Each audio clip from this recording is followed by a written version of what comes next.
YouTube channel में कल जो हमारा वीडियो था वो था संतुलित भोजन, असंतुलित भोजन और कुपोषण। आज से हमारा पॉइंट जो है वो जल पर है, यानी कि पीने योग्य जल के क्या गुण होने चाहिए, अशुद्ध जल के क्या दुष्प्रभाव होते हैं और जल का हमारे शरीर में क्या लाभ होता है। तो पहला पॉइंट बना लेते हैं, पीने योग्य जल के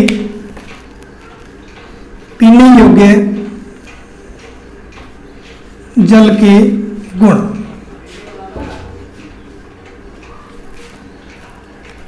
पीने योग्य जल में हमें पता है कि जो जल होता है उसमें माइक्रो ऑर्गेनिज्म होते हैं, यानी कि सूक्ष्म जीव होते हैं, तो लाभकारी भी होते हैं और हानिकारक भी होते हैं। जो जल होता है उसमें सूक्ष्म जीव होते हैं, उसमें लाभदायक भी होते हैं और हानिकारक भी होते हैं।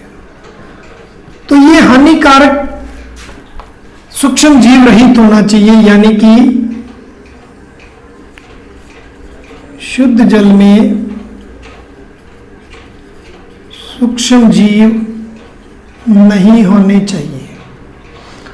में हानिकारक सूक्ष्म जीव नहीं होने चाहिए। क्लियर होगी बात। सेकंड पॉइंट देखिए कि आंखों से दिखने वाला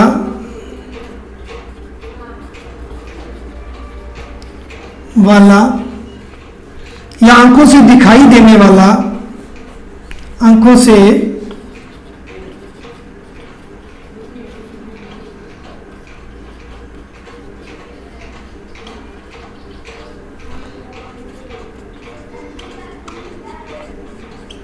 यानी कि आंखों से दिखाई दे ऐसा कोई कण इसके अंदर नहीं होना चाहिए। नंबर 3, वनस्पति के कोई भी कण इसमें नहीं होने चाहिए, यानी कि वनस्पति के पार्टिकल्स भी इसमें नहीं होने चाहिए। नंबर 4,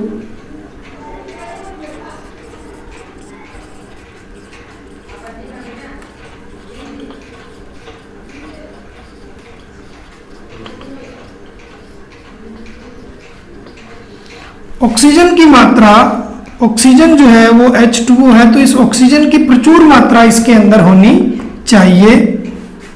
5th पॉइंट,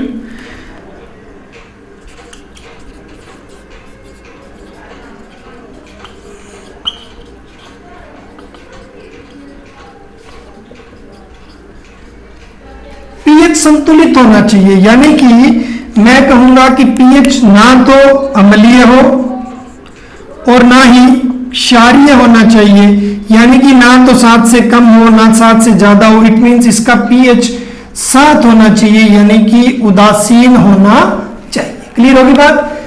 यानी कि माइक्रो ऑर्गेनिज्म इसके अंदर नहीं होने चाहिए, आंखों से दिखाई देने वाला कोई कण कचरा इसके अंदर नहीं होना चाहिए। ये दोनों पॉइंट है। ऑक्सीजन की प्रचुर मात्रा होनी चाहिए और इसका पीएच जो है वो 7 होना चाहिए। क्लियर होगी बात। सेकंड पॉइंट देखिए, शुद्ध जल के लाभ। मानव शरीर में शुद्ध जल के लाभ क्या होते हैं, यानी कि शुद्ध जल के लाभ। अब देखिए, हमारे शरीर की कोई भी मेटाबॉलिज्म रिएक्शंस जो होती है, यानी कि उपापचय क्रियाएं जो होती है, वो समस्त क्रियाएं, उपापचय क्रियाएं जल की उपस्थिति में ही कार्य करती है। यानी कि मानव शरीर की समस्त उपापचयी क्रियाएं जो होती है वो जल के द्वारा ही संपन्न होती है। नंबर 2 देखिए, इससे शरीर का तापमान नियंत्रित रहता है, यानी कि टेम्परेचर जो होता है वो नियंत्रित रहेगा। आगे पॉइंट देखिए, इससे रोग प्रतिरोधक क्षमता बढ़ती है। क्लियर हुई बात? अब देखिए इस पॉइंट से ही हम सारे पॉइंट क्लियर कर लेंगे।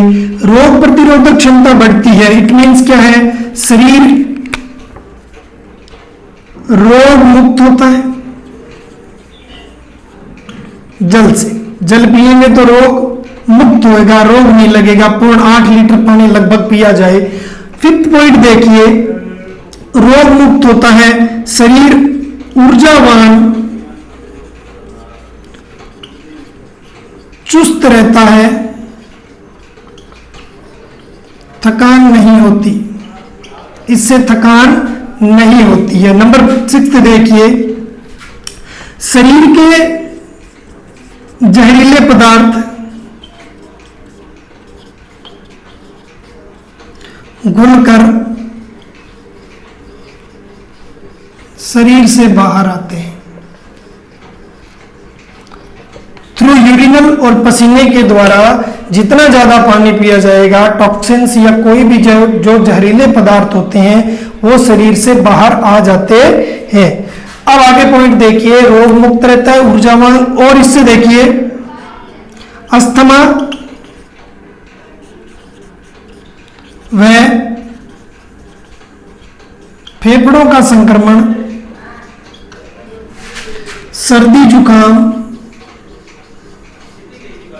नहीं होता है। क्लियर होगी बात? अस्थमा, फेफड़ों का संक्रमण, सर्दी जुकाम इससे नहीं होता है। 8 पॉइंट देखिए, एलर्जी भी इससे नहीं होती है, एलर्जी की प्रॉब्लम इससे नहीं होगी। और किडनी के अंदर पथरी, शरीर में पथरी की समस्या नहीं होती, जल पीने से पथरी जो है वो नहीं होती है। आगे देखिए, आगे है इसमें अनावश्यक चर्बी,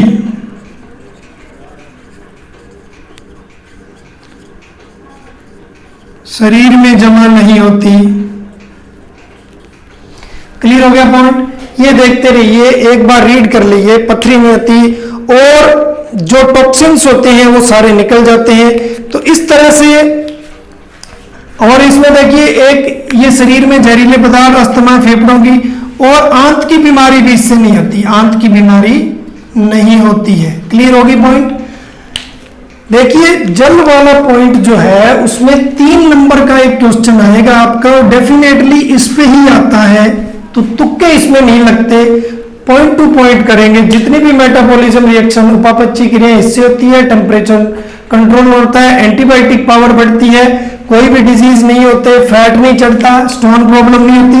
क्लियर हो गया ये? आगे देखिए स्टूडेंट, अशुद्ध जल के दुष्प्रभाव, यानी कि अगला हमारा पॉइंट है कि अशुद्ध जल के दुष्प्रभाव क्या होते हैं, यानी कि दूषित जल के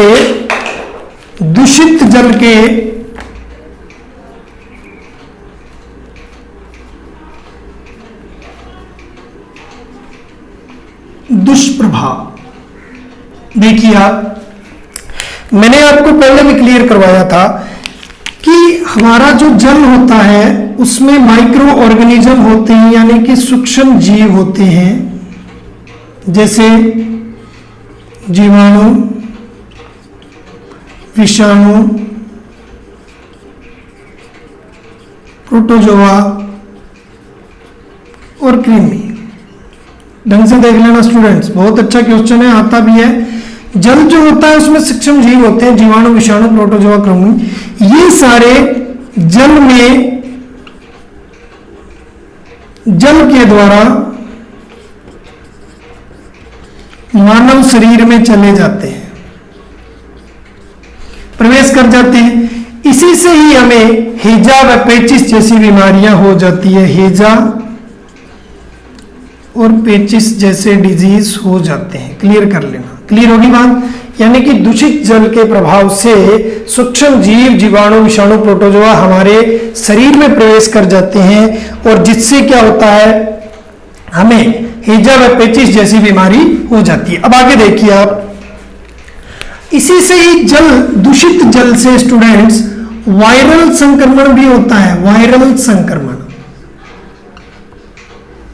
और वायरल संक्रमण से एक से दूसरे के अंदर भी फैलता है। इसकी ट्रिक बनाई है मैंने, इसकी आप कर लेना, कोफ्टा हिप्पी, ये आपकी ट्रिक है इसके, कोफ्टा। अब देखिए कौन कौन से होते हैं वायरल संक्रमण, यानी कि इससे दूषित जल से कोलेरा, फ्लू, टाइफाइड, हेपेटाइट और पीलिया जैसे रोग हो जाते हैं। क्लियर हो गया? ध्यान रख लेना, ट्रिक है कोफ्टा हिप्पी। कोफ्टा हिप्पी यानी कि वायरल संक्रमण से ये होते हैं। गंदे पानी से संक्रामक बीमारियां भी होती है। क्वेश्चन आ जाएगा कि अशुद्ध जल से जो है वो सूक्ष्म जीव से होने वाले दो अगर आ जाए रोग बताइए, तो हेजा पेचिस। जल से संक्रामक बीमारी कौन कौन सी होती है, तो आपने कोफ्टा हिप्पी याद रख लेना, कोलेरा, फ्लू, टाइफाइड, हेपेटाइट और पीलिया। क्लियर होगी? उसके बाद में देखिए आप, एक मोस्ट इंपोर्टेंट क्वेश्चन भी है कि हमारे राजस्थान से प्रॉब्लम बहुत ज्यादा थी, ये जिसको बोलते हैं दूषित जल से या बाला या नारू रोग, बाला या नारू रोग। ये रोग एक क्वेश्चन आ जाता है स्टूडेंट्स पे, ये कृमि जनित रोग है। कृमि आ जाएगा क्वेश्चन की बाला या नारू रोग जनित है, तो किससे हो जाएगा? कृमि। और इस कृमि का नाम है ड्रैकनकुलस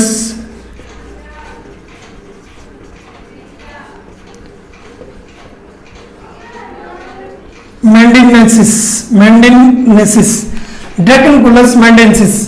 ये रोग जो इसके कारण फैलता है, इस कृमि के कारण, ड्रैकनकुलस मेंडिनेसिस कृमि का नाम बताओ, जनित है कृमि से, और उस कृमि का नाम ये हो जाएगा। अब होता क्या स्टूडेंट्स कि बाला या नारू रोग का जो ये कृमि होता है, ये परजीवी के अंदर यानी कि मानव शरीर में जल के द्वारा ही जाता है। ये जल में अपने अंडे दे देती है मादा, मादा जो होगी वो जल में अंडे दे देगी, और उसी जल को जब मानव यूज करेगा तो ये उसकी बॉडी में चले जाते हैं और नारू रोग हो जाता है। यानी कि हमारी जो बॉडी होती है उसमें फुंसियां टाइप यानी कि फोड़े फुंसी टाइप इसके निकलते हैं। पहले ये बीमारी थी, तो सन 2000 में नारू रोग उन्मूलन कार्यक्रम के द्वारा इसको खत्म कर दिया गया। तो इसमें क्वेश्चन बनता ही बनता है, मोस्ट इंपोर्टेंट क्वेश्चन है, बाला या नारू रोग जनित है कृमि से, उस कृमि का नाम बताइए, और ये कैसे होता है? तो जल के द्वारा मादा अंडे देती है और उससे आगे फैलता है। क्लियर होगी? तो ये आपका स्टूडेंट्स वीडियो क्लियर हो गया जल वाला। तो बने रहने के लिए थैंक्स, धन्यवाद।